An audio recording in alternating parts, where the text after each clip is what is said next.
What is going on, Dolphins fans? Ben Morgan, Fins Up Network. Our squad returned to the practice field today for the first time since that second preseason game against the Houston Texans. I will say a day that's probably going to be chalked up to the defense, most notably that defensive line and linebackers. We're going to be getting to all of that action. Obviously, we've got the practices this week. We got the game in Jacksonville on Saturday. Then we're probably going to get a little bit of time. Mike McDaniel's going to get those guys their last kind of breath of fresh air before we really start to prepare and practice for that week one game that we're all just itching for against the Los Angeles Chargers. Like I said, though, we're going to get to today's recap. I definitely want to hit on the Jonathan Taylor trade rumors, all that news. Going to save that for the end, so stick around for that. But before we get into today's action, my question for you guys is about Jonathan Taylor. In the comments, go ahead, let me know. Yes, you want the Miami Dolphins to go ahead and put together a trade proposal and try to acquire him, or nope, we're good with the guys we have. Let's ride this thing out. But let's jump into today's action because, like I said, we're going to get through the offensive updates pretty quickly today because most of the notable plays, the action, came from the defensive side of the ball. Myles Gaskin and Alec Ingold did return to practice today for the Miami Dolphins. And actually, Gaskin caught a touchdown along with Raheem Mostert from Tua in red zone work today. So a big welcome back for Myles Gaskin. Obviously, Achane still not out there, considered week to week. Hopefully, he is back for the start of the season, if not right away. Hopefully, not too far into the season. Tyreek credited with back-to-back 20 and 25-yard completions in 11-on-11 action from Tua. And then both Dawood Davis and Braxton Berrios had touchdowns in 7-on-7 action from Skylar Thompson.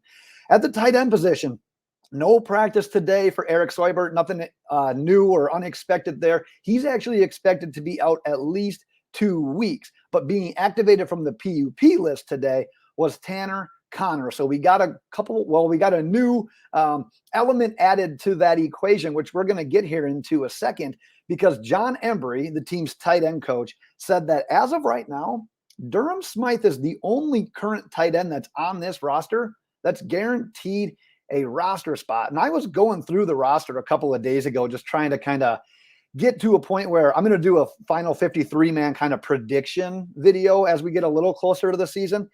And I tell you what, Durham Smythe was the only guy that I had highlighted on mine as well. We've talked about it in the past, just how wide open this tight end competition is. So obviously, Seubert takes a bit of a backseat with being injured. Tanner Connor enters the equation with basically 1 week of training camp left and maybe one opportunity against the Jaguars. Offensive line-wise, Teron Armstead was seen on the practice field, obviously not playing yet. But the good news is, didn't have that walking boot on anymore. And his goal of coming back and being ready for that week one game against the Chargers remains his timeline. So we'll see how that goes. And then also returning today was Liam Eichenberg, back for some team drills after missing basically all of last week. Obviously, that left guard, that starting spot, still remains in question. A lot of question marks, thanks in large part to Robert Jones and his latest injury as well. Obviously, it looks like Isaiah Wynn is the one to beat out, but Liam Eichenberg being back, Saturday's game against the Jaguars could be super important for that competition. But let's talk about that defense, because that was the story of the day. Barry Jackson noted that the defensive line and linebackers just basically suffocated the Dolphins' offense today, specifically that run game. No big burst coming in the run department today. Got a lot of defensive line and linebacker shout-outs. So over the next minute, you're just going to get flooded with that. Raekwon Davis credited with 2 tackles in the run game at the line of scrimmage. Emmanuel Ogbah, DeShon Hand, and Randy Charlton also noted with tackles for losses on screenplays. That's 3 guys on screenplays, and I don't think I'm done talking about screenplays yet. So it was not a good day for the Dolphins' screen action. Emmanuel Ogbah also added a sack on James Blackman, who you probably know by now was brought back at quarterback with the Mike White concussion protocol. Christian Wilkins, yes, still was there, however, did not participate in team drills. He remains the true hold-in, so another situation for us to monitor. Bradley Chubb credited with a would-be sack on Tua. Jaelan Phillips with one of those tackles for losses on a screenplay to Raheem Mostert. Duke Riley and Jerome Baker were both credited with tackles for losses on a couple of Myles Gaskin's runs. And then Cameron Good and Zach Sieler also both noted for tackles for losses. Did you see the trend here? A lot of tackles at the line of scrimmage and tackles for losses today. And Zach Sieler wasn't done there either because he was noted for would-be sacks on both Tua and Skylar. Another sack on Skylar came from Andrew Van Ginkel. And then Garrett Nelson had a sack against Skylar Thompson. So, man, that's a lot of sacks. That's a lot of tackles for losses. And Garrett Nelson getting that last one, really, I mean, we've seen him flash throughout camp. We've seen some production in these games. His case for making that final 53, he's going to be one of those fringe guys. And even if he doesn't make that final 53-man roster, his case for making the practice squad is looking pretty strong at the very least right now. In the secondary, a couple of interceptions and pass breakups to get to. DeShon Elliott had an interception on Tua on a deep ball in double coverage to Braxton Berrios. Jevon Holland picked off Skylar on a ball that Xavier Howard tipped up into the air. Holland also added a tackle for loss on a bubble screen to Eric Azukama. So regardless of the screen passes today, the defense wasn't happy him. Fangs wasn't having him. I think it was his birthday as well today, so we probably really wanted to show out on there. Eli Apple with a couple of notes had a pass breakup on a fade to Tyreek. Also had a pass breakup on Skylar pass to Kiki QT in the back of the end zone. Noah Igbenogany credited with a pass breakup on a pass to Alec Ingold. And then good news from Cam Smith because he's been rocking that red no contact jersey ever since his shoulder injury. Was able to shed that no contact jersey. Obviously, he remains just in the thick of it for those cornerback 3 duties behind the likes of Xavier Howard and Kader Kohu. So he's in there with Igbenogany and a bunch of the other guys that have an opportunity to really shine and become that cornerback 3 for the Dolphins now that Jalen Ramsey obviously remains out.